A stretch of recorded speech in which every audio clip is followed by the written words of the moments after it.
Hi students, it's Mrs. T, and I'm back for another mini lecture in sociology class.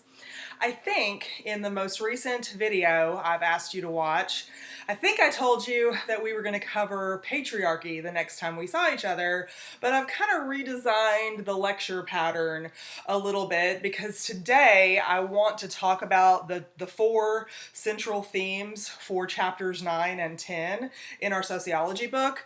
The four topics that we're going to look at are all ascribed statuses, and I'm going to use the knowledge that you're going to build about these ascribed statuses. I'm going to use that to explain patriarchy and also prejudice and discrimination as it happens in the United States for the next two lectures to finish out this unit 3. So we'll talk about these ascribed statuses today, and then the next time we have a lecture, I'm not sure if it'll be one long one or how many chunks it'll be in, but we'll talk about patriarchy, I promise, and we'll also talk about the difference between prejudice and discrimination and how prejudice and discrimination are different when it occurs on the micro scale compared to when it occurs on the macro scale.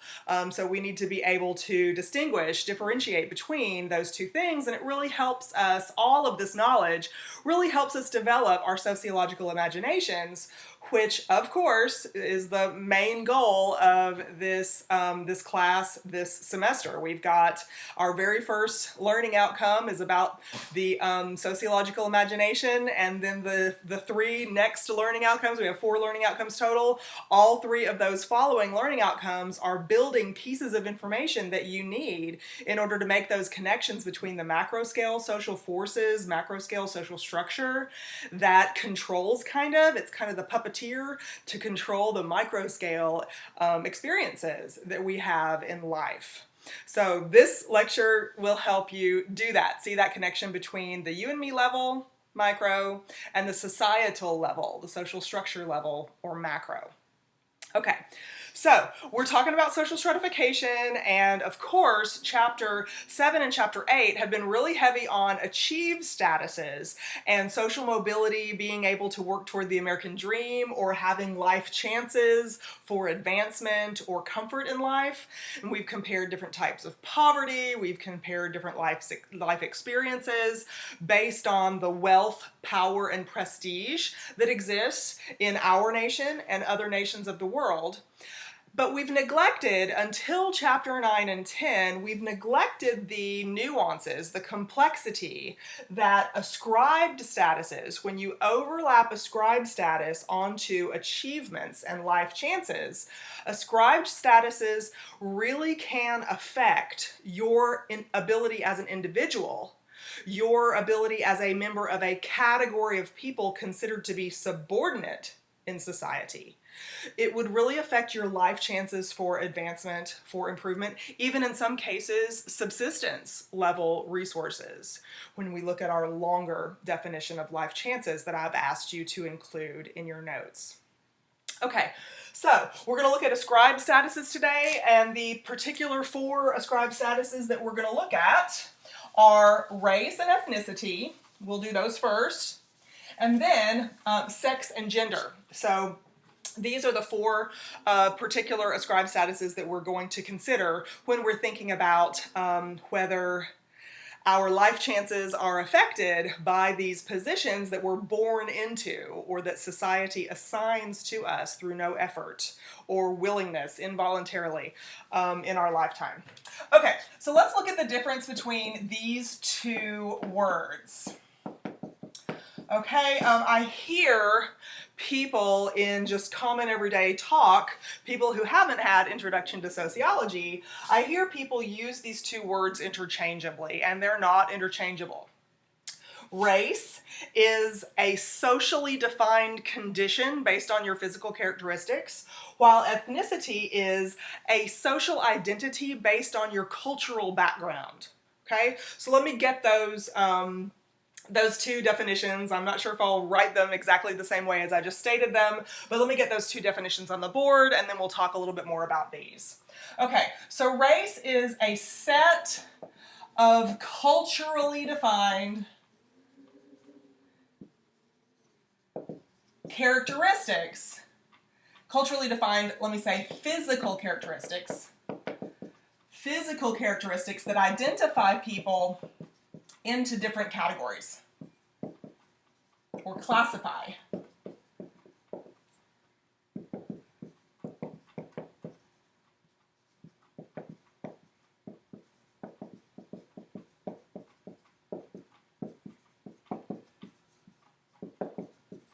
Okay, so it's a set of culturally defined physical characteristics that classify individuals into different categories in a diverse society. Okay, so the first issue that I want to talk about here is that race is a cultural distinction. Okay, we have, let me erase the word ethnicity for just a second. We have in the animal kingdom, there is one type of human being and one type of human being only. We are called Homo sapien sapien. This word means wise. The word sapien means wise, so we're double wise. We are Homo sapien sapien. There's just one type of human animal that exists in the world. This is a scientific classification. Human beings, Homo sapien sapien. Just like your dog has a Latin name and your cat has a Latin name for the kind of animal they are. I don't know those Latin names. You can post what it is in the YouTube comments if you would like. But this is the scientific name of what kind of animal you and I are, and every single other human, whether you are from El Salvador, Guam, Peking, Moscow, Paris, France, Johannesburg, Rio de Janeiro, New York City, any place where you're from, every place all across the globe, the only kind of human being there is Homo sapien sapien. So we are just one kind of human being, and this is the scientific classification. Socially, culturally, people in societies all over the world, we like to classify people into different categories. Don't know why, it's just a trait that Homo sapiens sapiens seem to like to do. We want to classify people and put them in boxes.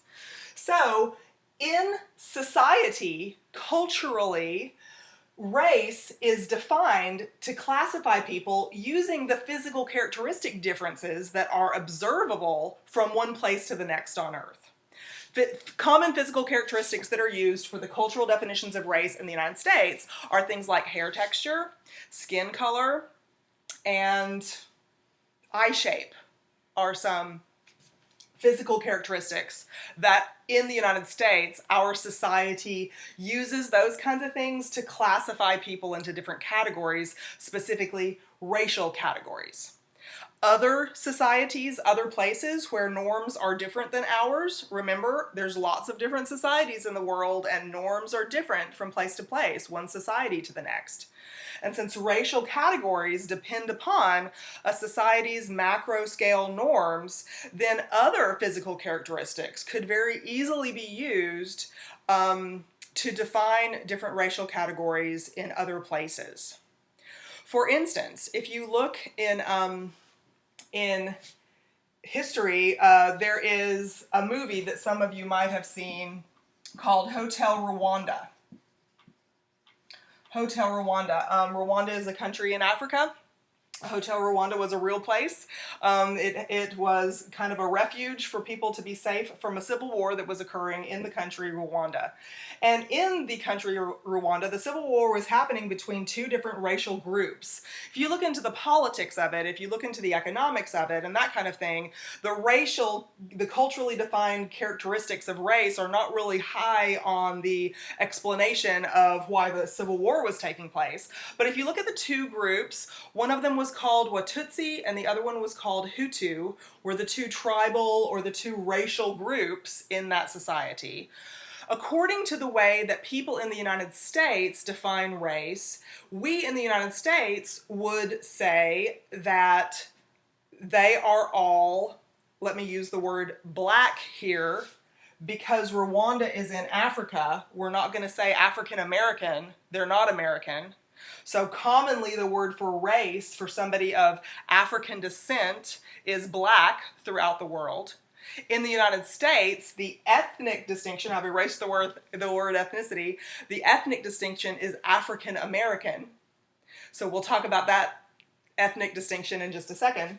But race is defined by physical characteristics. Using the United States definition of race, people here would say everybody in Rwanda is the same race. Everybody's the same race. What are you talking about? There was racial tension.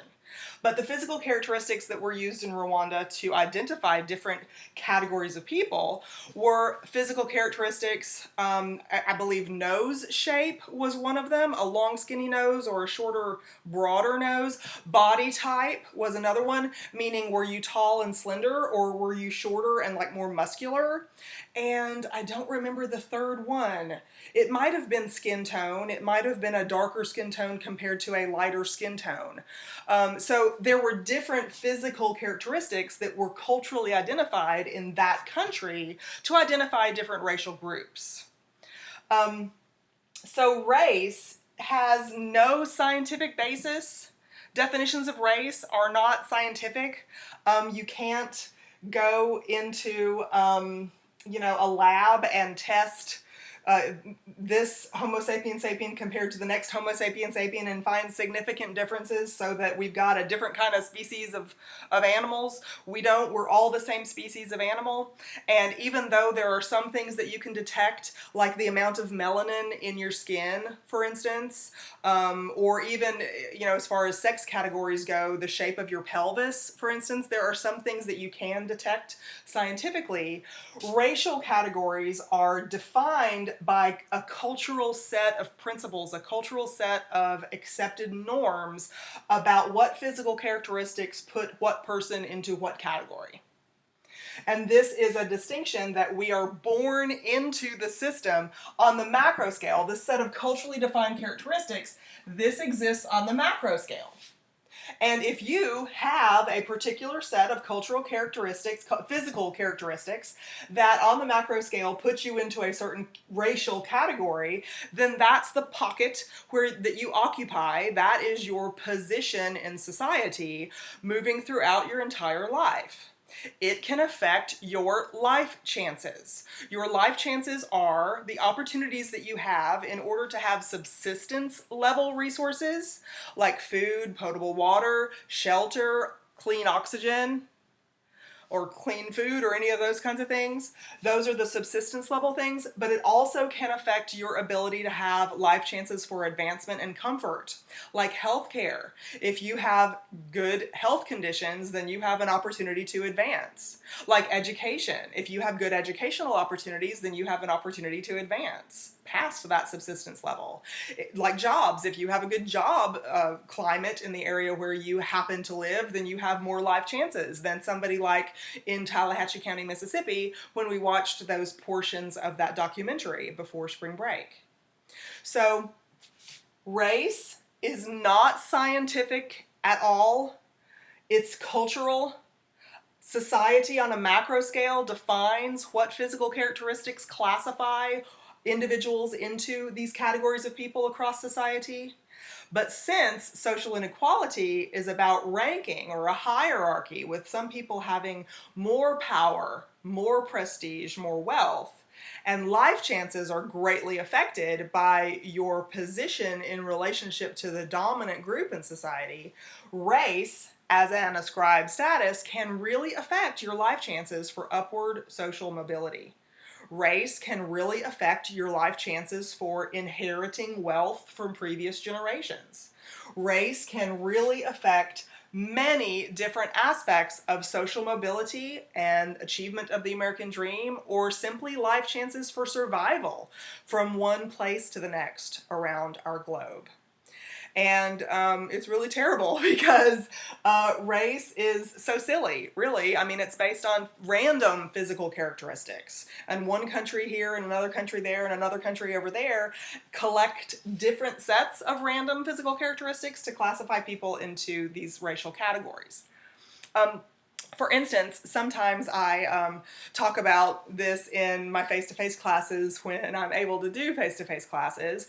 There are lots of physical characteristics, physical differences that could be used to identify people into different racial groups, but we don't. Like, for instance, eye color. There's differences in eye color that we could say that everybody with brown eyes or blue eyes or green eyes or gray or whatever kind of other type eyes, that these are different kinds of physical characteristics that are important enough to us culturally on the macro scale to identify people in separate groups. We don't happen to use that, but there's a physical characteristic. And doesn't it sound silly to you to organize people based on eye color? So if it sounds silly to you to organize people based on eye color, then please step back a moment and let's use our sociological imagination, because the only reason it doesn't sound silly to organize people based on skin color is because we were born into our society. We went through our socialization process within our social structure that on the macro scale has a culturally defined set of physical characteristics that identify people into their racial categories. So you and I were raised up with this notion that skin color matters, but eye color maybe doesn't. Or what about earlobes? You know how some people's earlobes, mine aren't attached to my cheek there, but sometimes people's earlobes are attached to their cheeks and not attached. There's another physical characteristic. It could easily be used to classify people from one racial group to the next.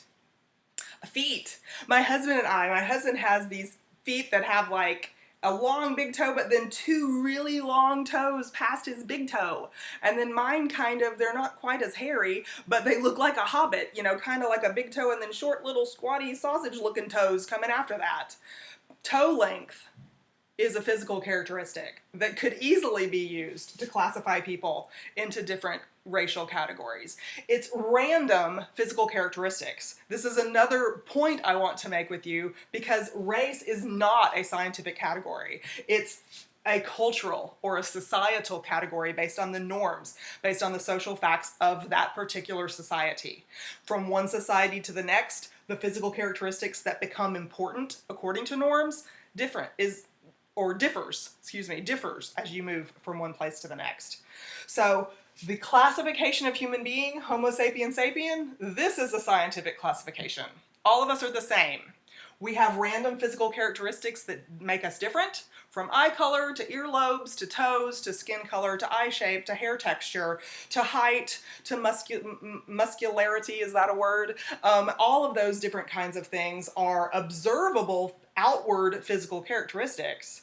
But randomly, one society here, one society there, collects certain physical characteristics and says, bingo, here's a racial category, here's another racial category, here's another racial category. You and I are born into our system or adopted into our system of those norms, and therefore race affects all of us. The racial definitions in our society where we live affect all of us. Okay? Race is one of those four ascribed statuses that really can affect your life chances and therefore your ability to move from one position in a system of social stratification, in an open system of social stratification from one position to the next. Okay, so I hope that many of you will text me or ask me questions about this. And maybe stop and rewind and write down some more info that you maybe missed while I was giving you additional information more than what was just written on the board. But let's go to ethnicity now, because that's the other main topic in Chapter 9 that is also an ascribed status.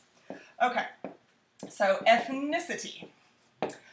Ethnicity is a grouping of people based on their cultural background, their habits, their customs, their tradition.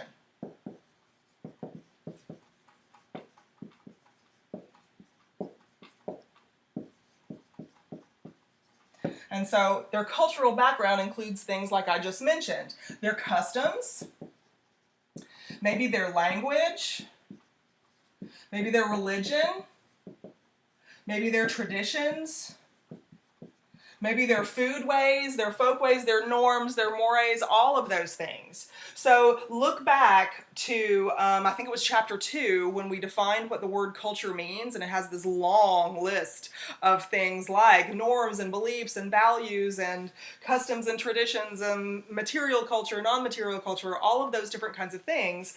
Different groups around the world, and sometimes in extremely diverse societies such as the United States, you can have groupings of people within an entire population that have a social identity, a cultural identity, a self-identity that is founded in their ethnicity. The customs, the language, the religion, the tradition, etc. I left a comma there with let me put a ... because many different things can identify you, many different cultural behaviors. These are about behaviors and habits. It is not about racial classifications. Sometimes racial classifications and ethnicity overlap, but ethnicity is a different thing altogether from racial categories. Ethnic categories are based on your behavior, based on your norms, your ideas, your beliefs, your way of life, your customs, traditions, language, religion. These are big things. So ethnicity, for instance, an ethnic group that we can talk about that has definitely been the target of institutionalized or institutional discrimination throughout the world is the Jewish faith. So the religion of Judaism has certain customs, beliefs, tradition, even a specific language, Hebrew, that goes along with the specific or devout Orthodox practice of that religion. The religion has rules that even affect food ways, like kosher rules. For those of you in the culinary school, you probably are already somewhat familiar with kosher preparation techniques and food requirements under the kosher rules, but that's an ethnicity based on that commonality, that cultural identity of founded in their religion. It's got language components, custom components, tradition components. Holidays are different than a Christian or a Muslim calendar of holidays. And so these are cultural background distinctions from the Christian to the Muslim to the Jewish individual that's based on their ethnic background. So, ethnicity and race are sometimes used interchangeably because in the United States we tend to compartmentalize people into certain cultural backgrounds based on or connected to their racial category. But ethnicity is more than that. For instance, you have a very good argument, you could make a very good argument that in the United States, there are many ethnicities that do not rely on racial classifications too. Such as, is there a difference between Northerner and Southerner? My mother was from the North, and her family, they're my family too, but I can lovingly call them Yankees. Yankee is usually well, some people embrace it, but it's not exactly a polite way to refer to a Northerner. But is there a difference between the speech patterns, the habits, the customs, the hobbies, the attitudes, the politics, the religion, all of these different kinds of things between North to South? In my cultural geography class, when we talked about language differences, we investigated things like what do you call a carbonated drink? There's a question that you can ask somebody from Mississippi or ask somebody from Massachusetts, and you'll get two very different answers about what word in our language should be used when you're referring to a carbonated drink. The answer in Mississippi usually is, oh, any carbonated drink is a Coke. Let's go get a Coke. And you can end up with a Sprite, and I can end up with a Dr. Pepper, but we've gone to get a Coke. And in Massachusetts, I believe the word is pop, I believe. I'm not even remembering that correctly. Probably because there's pop, there's soda, there's some other kind of word that I can't think of because my ethnicity is more Southern compared to my Yankee relatives who, you know, think that I'm just ridiculous and look how cute I am to call it a Coke instead of a pop or whatever it is that, that people in Boston call it. Right? You can tell me what that is in a text message or a YouTube comment or a Blackboard comment on the discussion board too, please, if you want to look that up. But ethnicity is something that becomes important in your ability to have social mobility and life chances in your particular society because the dominant group in society is going to have a particular set of customs, a particular language, a particular religion, particular traditions, holidays, foodways, etc. The dominant group is going to have those particular things in common for them. And if you and your ethnic group differ in any way from the dominant group, then your life experience and your life chances as a category of people in that society are going to be different than the dominant group. Remember we said that subordinate groups lack power in comparison to a dominant group. If your racial category, if your ethnic category in a society is different than what is defined as dominant in that society, then you are going to have more obstacles to overcome in your life. Historically, your category of people will also have had more obstacles to overcome, and therefore you're probably starting out on unequal footing to begin with. So, of course, social mobility, achieving the American dream, having equal life chances from one situation to the next on that 7-rung ladder, those are going to be very different. The life chances are going to be very different with someone whose racial category or ethnic category differs, even slightly, from the dominant group's racial or ethnic category. If your racial or ethnic category differs a great deal from the dominant group, well, then you have even more obstacles to overcome. And so that's why these ascribed statuses are so important to consider when we're trying to more deeply understand social stratification and social inequality in general. These ascribed statuses are very, very important to remember and overlap onto our knowledge of achieved statuses because that's going to help us more acutely refine our sociological imagination, which is really the goal of this whole semester. You're just going to get smarter, people, because you're going to be able to make connections from one aspect of society, macro scale, to another aspect of society, micro scale, and how does the macro scale matrix or the maze, however you want to consider it, how does that set of social facts that we inherit at adoption or birth or migration, how do those dominant social facts, those norms on the macro scale, affect you and me and our life experience? Your racial category and your ethnic category, if they differ from the dominant group in society, can really affect your ability to achieve the American dream, to have social mobility, upward social mobility. Downward social mobility is easy. Upward, not so much. Or just simply life chances for subsistence, but definitely life chances for advancement and comfort. That's why these ascribed statuses are so important. Okay, so it feels like this is getting a little bit long now, but I want to go ahead and talk about two more ascribed statuses, and that's sex and gender.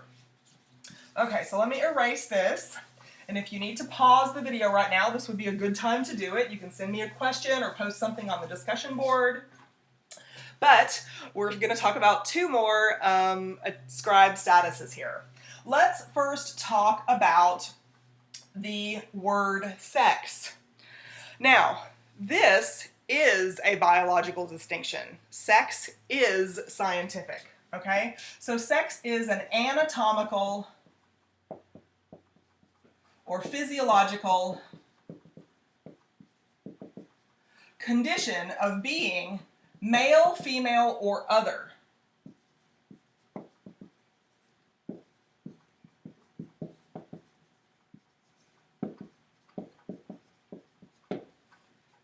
Okay? Male, female, or other. Let me just go ahead and give you the proper word here. Instead of saying other, let me give you the proper word so it can become part of your college level vocabulary. Male, female, or intersex is the appropriate term for the other. Okay.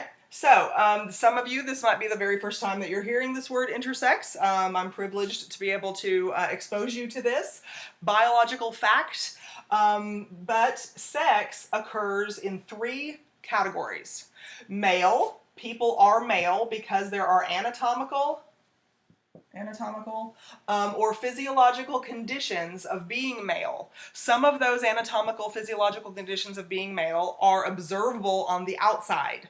Body shape, certain body parts are observable on the outside, and we say that those are male.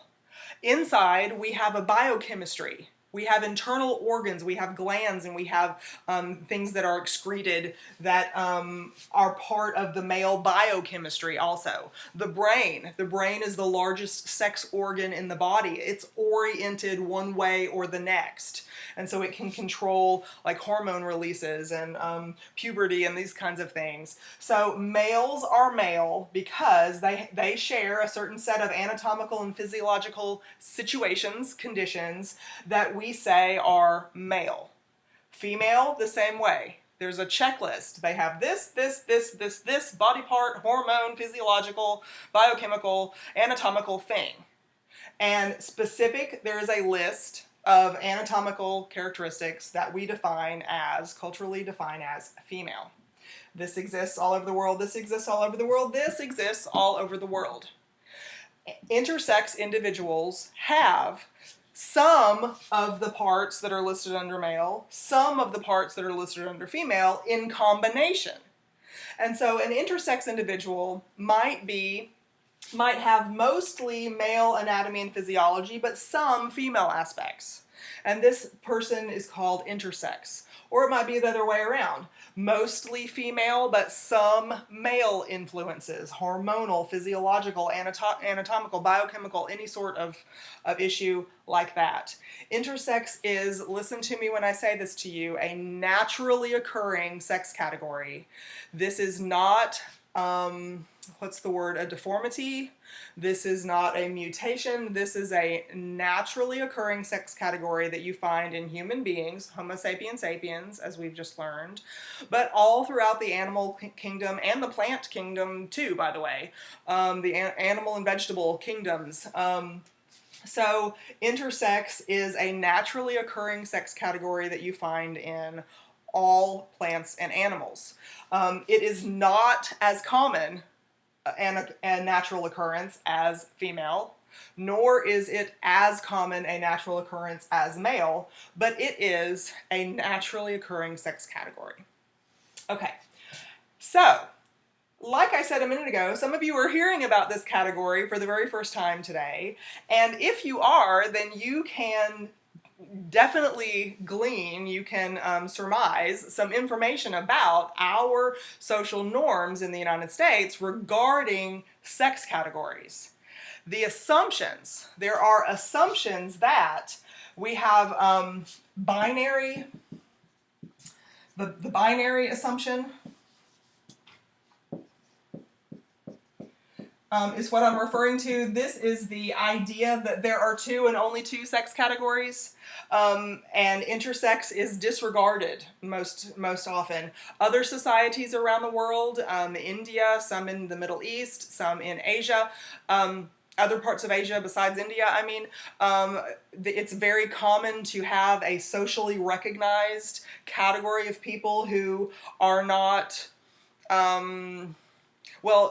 I don't want to say they're not singled out, they are identified. They have a cultural identity of a particular third sex category in their society. In the United States, we don't have that category defined by our social norms, so very often people think of this as odd or unusual, or they might think of it as a birth defect or abnormality. Nope, it's naturally occurring. Nothing abnormal about it. We just have this binary assumption in our norms, and so people who fit into this category have fewer advantages in life if they want to fit into other aspects of society where males, there's this patriarchy thing that I keep telling you we're going to talk about, males have the default position of power, the default assumption that they are the economic players in society, that they are the political voice and authority in society, and in, you know, household authority or discipline and these kinds of things. These assumptions typically go with male. So the closer you are to the male category or the female category, the easier time that you have in comparison to the dominant group's norms. Okay, so sex, 3 naturally occurring categories. In our society, this sex category has the most benefit and advantage, this has the next most, and this has the least, according to our norms in our society. I am not announcing to you that this is how it should be. This is how it is based on our current set of social facts and norms, and therefore, sex is an ascribed status that can greatly affect your life chances and greatly affect your ability to have social mobility, upward social mobility in our society. Okay, sex is not the same thing as gender. Let's talk about gender next. I also hear sex and gender, those two words used interchangeably a lot in casual conversation or just in society in general. They're not interchangeable. They have 2 distinct definitions. So let's talk about what they are. Okay, so gender is, look at this. This is a similar kind of definition than what we had with the word race a minute ago. Gender is a culturally defined set of behaviors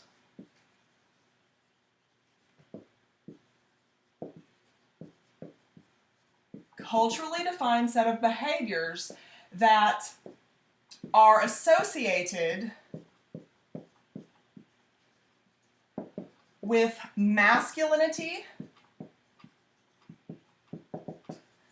and femininity. Masculinity and femininity. Okay, so here are 2 words. As a matter of fact, let me put masculine, there's my M, and let me put feminine over here on this side, and let me draw a line between them to kind of represent a spectrum. That's supposed to be a straight line. Did I do okay? Anyway, so M for masculine, F for feminine. So if this line represents behaviors, then over here is the most masculine set of behaviors that you can think of and the most feminine set of behaviors that you can think of. In my classes in the past, when I've had the benefit of having face-to-face students with me, interacting with this lecture and me, I've asked my class, give me, 3 or 4 adjectives that define the most masculine characteristics. Sometimes I get the word macho. Well, give me more information about macho, and then they'll say, okay, well maybe tough. Somebody's tough, or somebody is, here's another word, rugged, or somebody is strong, or somebody is has persistence, or these kinds of ideas. I've even gotten some physical characteristics thrown in here before. I've heard people talk about how masculine people are hairy. I'm like, okay, these are students from the past telling me these things.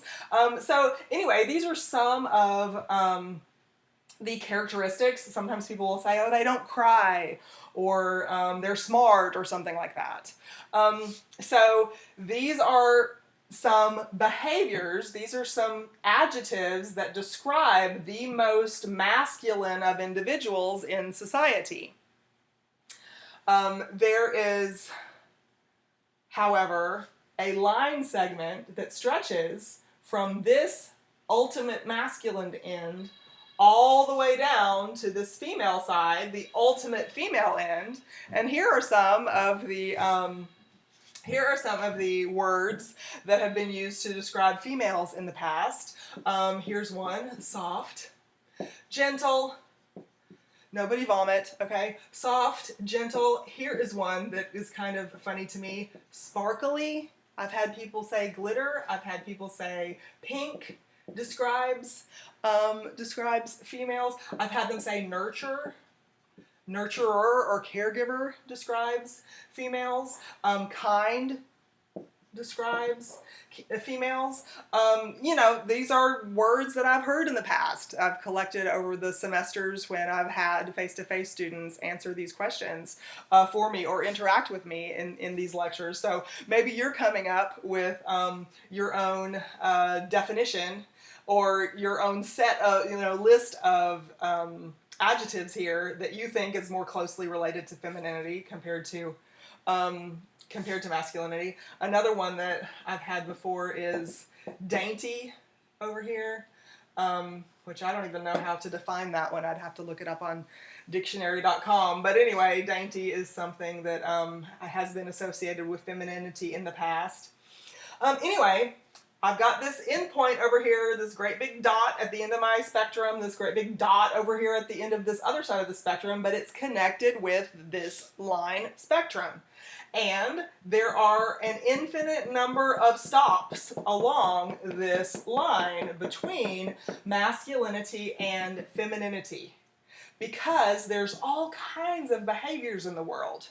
And just because somebody is a male, notice the difference between the sex word male and the gender word masculinity.